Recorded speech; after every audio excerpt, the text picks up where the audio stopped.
धनुष से हाथ नहीं लगाया था। बताए क्यों? रावण ने धनुष के चारों ओर घूम करके देखा तो रावण ने धनुष के बाईं ओर कुछ लिखा देखा।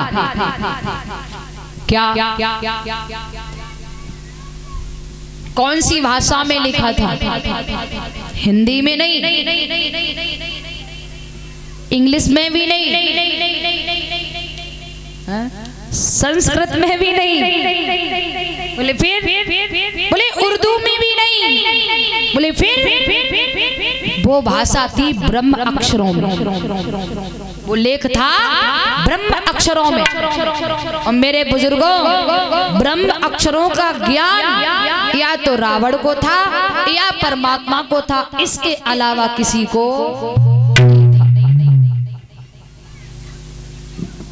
धनुष के बाईं ओर 3 बातें लिखी हैं। क्या लिखी है? पहली बात लिखी है, इस धनुष को वही तोड़ पाएगा जिसे 14 वर्ष का वनवास होगा। दूसरा, इस धनुष को वही तोड़ पाएगा जिसके पिता का मरण होगा। तीसरा, इस धनुष को वही तोड़ पाएगा जिसकी नारी का हरण होगा। रावण ने जैसे ये 3 बातें सुनी तो रावण सभा में घूम करके सभी के मस्तकों को पढ़ने लगा। आखिर ये 3 बातें लिखी किसके माथे पर है? रावण पूरी सभा में घूमा, लेकिन रावण को किसी के माथे पर ये बातें लिखाई वो लिखी नजर नहीं आई। फिर रावण चल करके राम के सामने पहुंचा और राम जी के सामने खड़ा हो गया। राम के मस्तक को पढ़कर मुस्कुरा करके रावण बोला, राम एक बात बोलूं? राम जी बोले, बोलो। तो रावण बोला, राम, हे राम तुम्हारे मस्तक पर 14 वर्षों वनवास लिखा।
रावण ने राम से कहा कि हे राम तुम्हारे मस्तक पर 14 वर्षों वनवास लिखा और हे राम तुम्हारे ही मस्तक पर बाबुल का मरण लिखा। राम जी मुस्काए की बोले, भैया और भी तो बताओ क्या क्या लिखा है। रावण बोला, सुनो राम,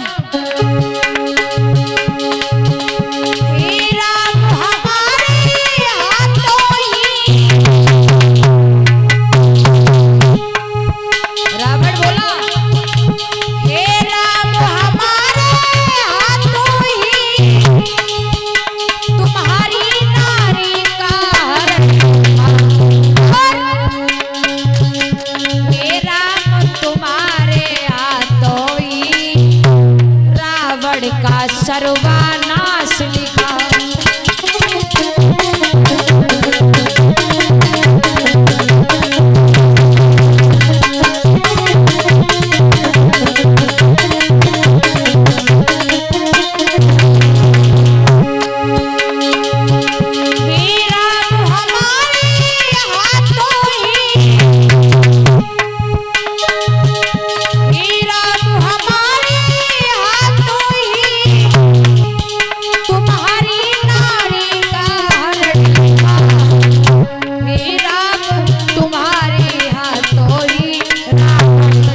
सर्वनाश लिखा।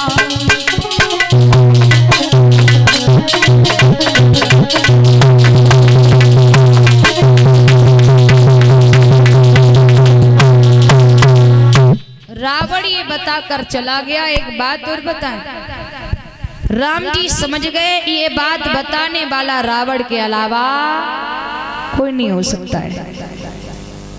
एक बात और बताऊं मेरी माँ, हम लोग रावण को गलत मानते हैं, लेकिन रावण लेस मात्र भी गलत नहीं है। रावण लेस मात्र भी गलत नहीं है। अब आप लोग कह रहे होंगे दूसरे की बहुरिया को ले गो, तुम कह रही गलत ना है, वो दूसरे की पत्नी को हर लेगा, तुम कह रही गलत नहीं है। अरे मेरी माँ, आज के मानव से कई गुना ज्यादा अच्छा रावण था, जो सीता को हरने के बाद सीता सुरक्षित ही अवध में वापस आई, सुरक्षित जैसी थी वैसी। उस पापी ने, उस रावण ने धर्म नहीं दिखाया। लेकिन आज के किसी दुर्योधन के हाथ में, किसी दुशासन के हाथ में आज की सीता को देखियो, वो धर्म पर कायम नहीं रहने देगा, दूषित कर देगा। रावण को ये श्राप लगा था कि रावण किसी की पर स्त्री को काम वासना से स्पर्श करेगा तो रावण की मृत्यु हो जाएगी। अब आप लोग विचार कर रहे होंगे कि बेटा रावण ने तो सीता को स्पर्श किया था,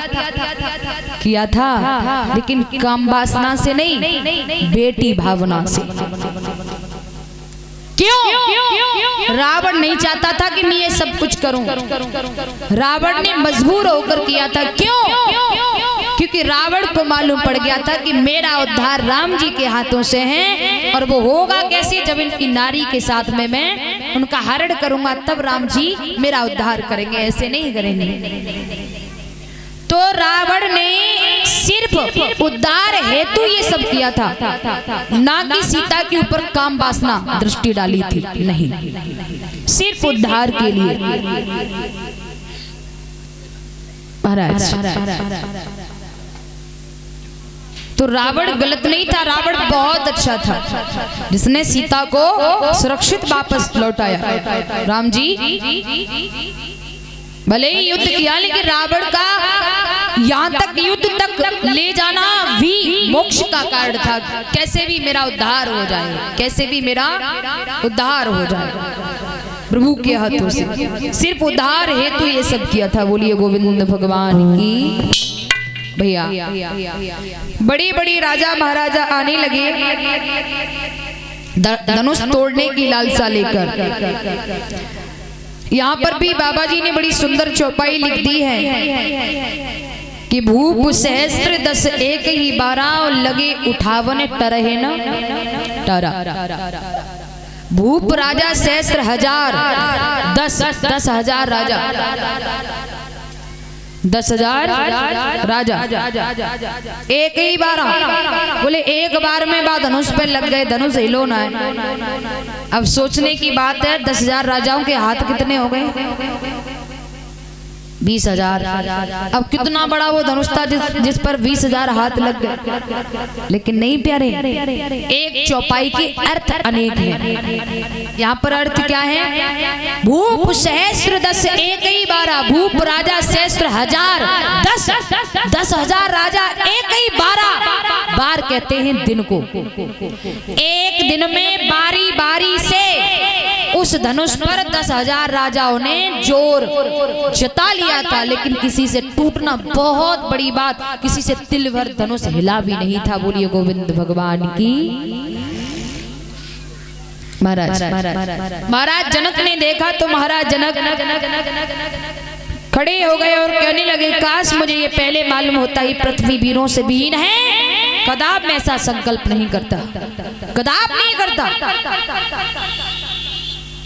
तुम सब खड़े खड़े मेरे चेहरे की तरफ क्या देख रहे हो?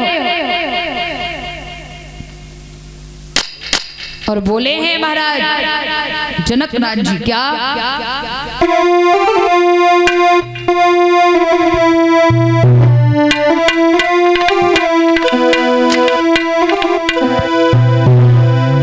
ये देख रहे करियो पर कौन ना देख रहे करियो पर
महाराज जनक कहने लगे तुम सब बैठे बैठे हमारे चेहरे की तरफ क्या देख रहे हो काश मुझे पहले से ये मालूम होता ये पृथ्वी वीरों से विहीन है कदाप मैं ऐसा संकल्प नहीं करता चले जाइए यहाँ से और जैसे ही जब बात कही लक्ष्मण खड़े है गए बोले कहा गई जनकराज ये पृथ्वी वीरों से विहीन है गई अब सोचने की बात यह है क्या क्या लक्ष्मण सीता के साथ शादी करना चाहते थे जो राम से पहले उठ गए क्यों प्यारे हो नहीं कहते ना सूरवीर मर सकता है लेकिन कायरता की बात को सहन नहीं कर सकता है जैसे ही लक्ष्मण खड़े भय राम जी वो गुरुजी बोले बेटा लक्ष्मण तुम बैठ जाओ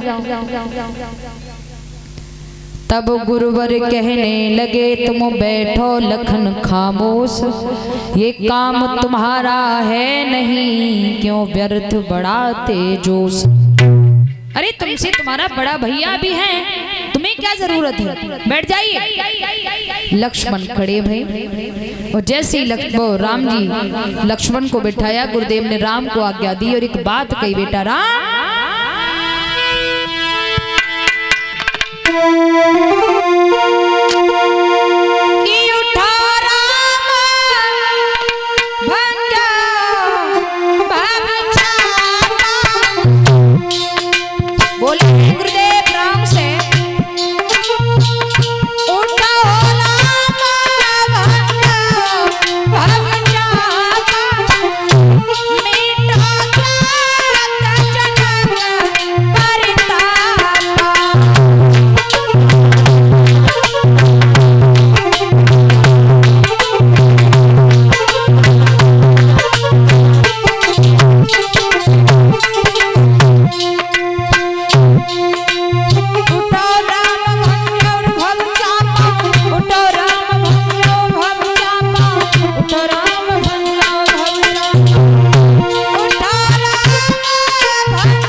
से कहा कि राम तुम खड़े हो जाओ। राम खड़े भये,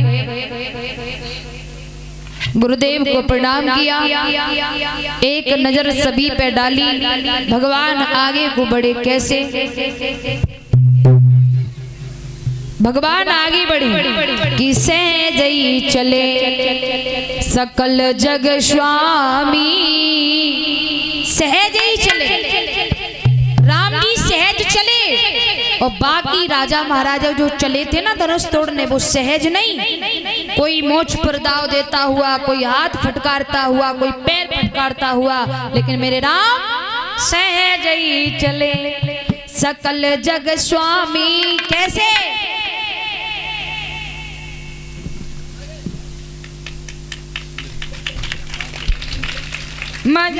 मंजुवर गुंजर गामी, बोले हाथी की चाल। किसकी चाल? हाथी की चाल। मैया कब हाथी आयो? हाथी गांव में हाथी आयो कब? आपके गांव में कब हाथी आयो? एक ऊना बोल रही न्यो लग रही है कि तो बुजुर्ग आएगा न्यो देख के रह गई।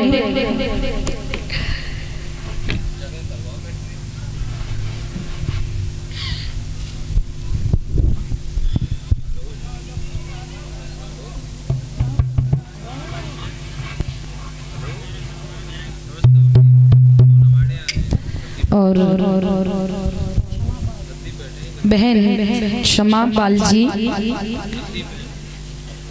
एक दुपट्टा उड़ा करके, एक पुष्पों की माल्या है, 51 मुद्राएं हैं हमारे लिए, बहन अनीता जी के लिए भी एक दुपट्टा है, एक पुष्पों की माल्या है, 51 मुद्राएं हैं। वह समस्त स्टाफ के लिए, हमारे भाइयों के लिए 21 मुद्राओं से बहन क्षमा पाल जी दान करके गई हैं। व्यास में से प्रार्थना करेंगे मेरी बहन सदमार्ग पर चलती रहे, माता पिता का नाम रोशन करती रहे, गलत संगति से बची रहे, माँ लक्ष्मी जीवन में दाहिनी बांस करती रहे, शंभू कुबेर भंडार भरते रहे, जीवन में सुख समृद्धि बनी रहे। बहन के लिए दीर्घायु की कामना है। बोली सच्चिदानंद भगवान की। महाराज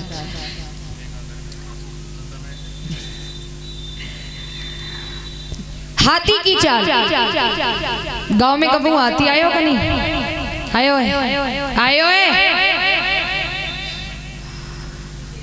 नहीं छोरी करी ना आयो, तो जब से तुम पैदा हुई तब से ना आयो होएगो, जे मैया बेटी इनके वहां में आयो होएगो कबू। अच्छा यहाँ नहीं आया होगा तो अन्य जगह कहीं देखा होगा ना हाथी। अच्छा यूं करी चिड़ियाघर में आपने देखा होगा हाथी गांव में आता है तो श्रद्धालु लोग हाथी के सामने हाथ जोड़कर खड़े होते हैं और कहते हैं भैया ये गणपति महाराज ने प्रणाम करिएगा। सभी कहते हैं नहीं, ये गणेश जी महाराज हैं, इन्हें प्रणाम करिए। और प्यारे जितने हाथ जानवरों में हाथी के लिए जोड़े जाते हैं शायद है उतने हाथ किसी और जानवर को जोड़े जाते हैं, सिर्फ हाथी को इतने हाथ जोड़े जाते हैं। आपने देखा होगा हाथी के आगे श्रद्धालु लोग हाथ जोड़ करके आपको खड़े मिले होंगे, लेकिन हाथी के पीछे कुत्ते भौंकते मिले होंगे। प्यारे हाथी के पीछे कुत्ते भौंकते मिले होंगे, लेकिन हाथी में खासियत है मेरी माताओं। क्या? हाथी कभी पीछे मुड़ के देखता नहीं और कुत्ते कभी सामने आके नहीं। इसका मतलब जिसके जीवन में स्तुति और निंदा समान हो गई हो समझ लेना कि उसके ऊपर भगवान की बहुत बड़ी कृपा हो रही है। बोलिए गोविंद भगवान की। स्तुति निंदा का मतलब अपमान और सम्मान। अगर सम्मान हो रहा है तो भी खुशी, सम्मान हो रहा है तो सम्मान का मोह नहीं, गुमान नहीं है। अपमान हो रहा है तो उसका दुख नहीं है।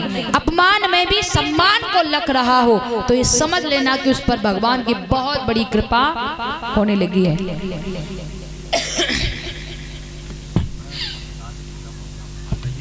श्रीमान श्री गंगा प्रसाद पाल जी की ओर से ये 51 मुद्राएं हमें आशीर्वाद प्रदान हुआ है। बहुत बहुत आभार आपका आशीर्वाद। और प्रसाद भी है। अच्छा, और प्रसाद भी है आज जो आपको वितरण कराया जाएगा। बहुत बहुत आभार। आपके यूं ही भंडार भरते रहें, समूह कुबेर भंडार भरते रहे, माँ लक्ष्मी दाई निवास करती रहे, माँ लक्ष्मी दाई वास करती रहे। साक्षात कृष्णा आपके आंगन में बधाई झनकार करते रहे। व्यास पीठ से भगवान से प्रार्थना है, प्लीज सच्चिदानंद भगवान की माता हो। एक बात और बताएं,